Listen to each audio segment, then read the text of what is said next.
Rhode Island's favorite realtor, bringing you guys real estate news and coffee. I didn't drink coffee this morning, so there's actually nothing in here. But today, I'm actually recording this in front of a live studio audience. My wife and my baby are behind this camera. How you guys doing? Anyways, let's get to this, guys. Now, what I am bringing you today is this article. It's called Mortgage Tech Rundown. Calyx Loan Logistics and VisionNet Systems, the latest in mortgage and real estate technology. This is from housingwire.com. I'm going to put all the links of these articles in the description below. While you're looking at that, make sure to hit the subscribe button if you're watching this on YouTube. If you're on Instagram, make sure to hop over into YouTube and hit the subscribe button and thumbs up and comments. Let me know what you're doing. Even if it's I have nothing to say, comment that. That'd be awesome. Now, Calyx announced that its Zip point of sale solution is now integrated with Account Check by FormFree. Through this integration, brokers and financial institutions will be able to benefit from a more simplified verification process, according to the company. Now that's dope because of the fact that whenever someone is getting ready to buy a house, they need to provide a lot of paperwork. There's so many things that I feel something like this would help so much. Someone would, most of the time, if you watch my last video that I shot with Aldrin, he's a loan officer at Province Mortgage Associates. And pretty much he gave us a rundown that you're going to need your last month worth of checks, a few bank statements, a few W-2s, and a few other things. But on top of that, sometimes the bank asks for more information. So something like this, I feel, would definitely make a difference in this world. Now, Account Check, because I was like, what's Account Check? Boom, it explains it. Account Check is an automated asset verification platform that accelerates credit decisioning, while Zip enables borrowers to conveniently begin the loan application process online or via mobile device. So that'd be awesome too. Like, hey, you want to get a loan? Start it on your phone. We designed Account Check to eliminate the drawn-out process of collecting critical financial data from borrowers, said Brent Chandler, CEO and founder at FormFree.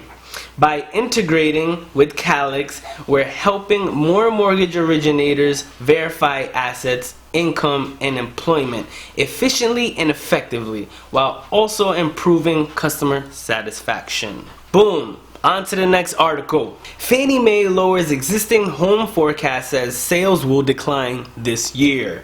Not next year, they're talking about this year. Fannie Mae lowered its housing forecast on Friday, saying existing home sales will decrease this year compared with 2018. The likely cause of this decline is the persistent issue of limited housing supply, which restricts the potential for a sustained growth in home sales. The biggest reason is the home building industry, decimated during the housing crash, still hasn't returned to a normal level of production that would meet the demand created by increasing household formation.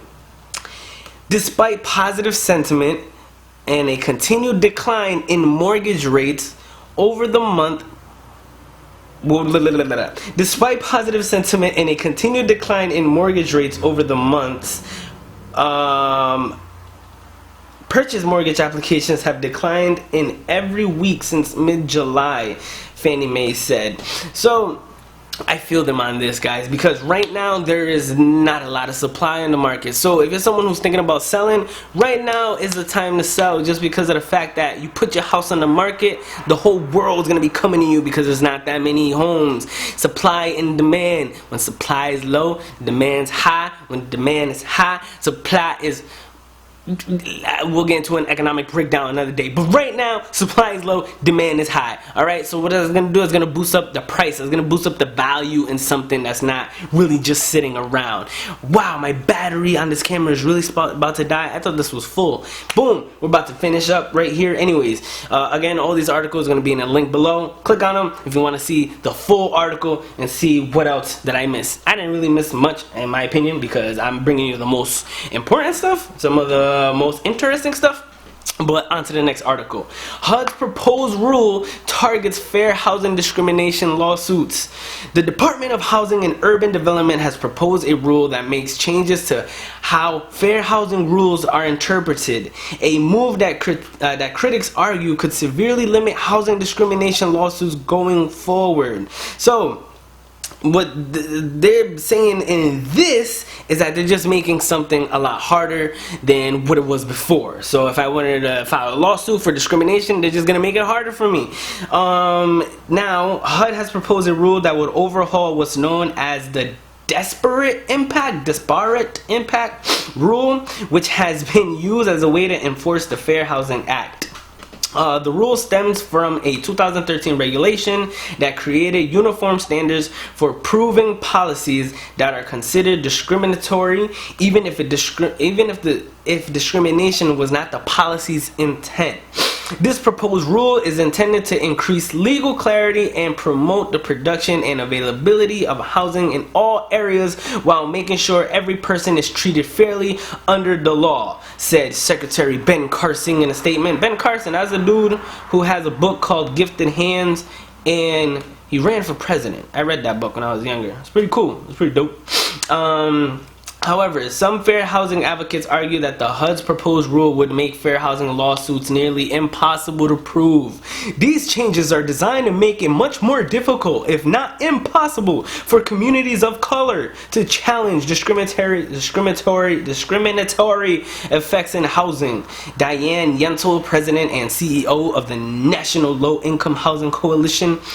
Yeah, guys, under the current disparate impact rule, a three-step process is used for deciding cases, but under the proposed rule, the new one, a 5-step burden of proof would be used instead. Alright guys, so make sure to check out that article. The name of that article is HUD's Proposed Rule Targets Fair Housing Discrimination Lawsuits. That was on realtor.com, I believe.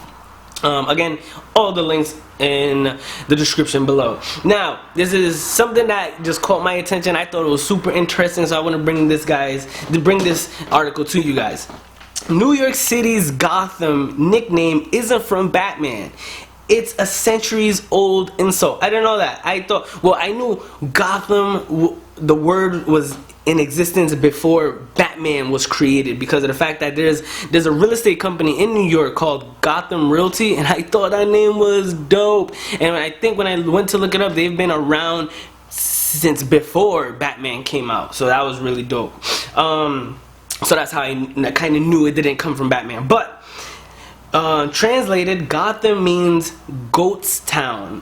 Irving borrowed the name from the English village of Gotham, known in the Middle Ages as the home of simple-minded fools. The word possibly translates to Goat's Town in an old Anglo-Saxon language, an animal then considered to be foolish. The name stuck because Gotham residents allegedly faked stupidity. They faked it, then thought to be contagious, to deter the detested King John from living there. That's dope. Like, the whole community came together and they were like, yo, let's all act dumb so that way this guy does not live here. That was awesome. Unity. Ultimately, Batman filming locations haven't been confirmed to the original Gotham. They've included London, Chicago, Pittsburgh, and even Iceland. So no, New Yorkers cannot claim to own the Batman universe. They can claim to the original simple-minded fool title though. Oof, this person seemed angry. I'll leave that article in the description below. But guys, that's all I got for you today. These articles are pretty dope. You know, me just bringing you some real estate news and coffee. I didn't have none this morning. Had some lemon water though. Woo, trying to switch it up, but I still like the name and I still enjoy coffee. But if you guys have a question, you know what I'm saying? If you guys have a question, or if you guys have questions, you know what I'm saying? Some of you are like, yo, does he really have one of those? I'm like, no, I got two. You know what I'm saying? If you guys have questions on real estate, let me know. Shoot me a DM. But if you guys know anyone looking to buy or sell a house, let me know. Bye.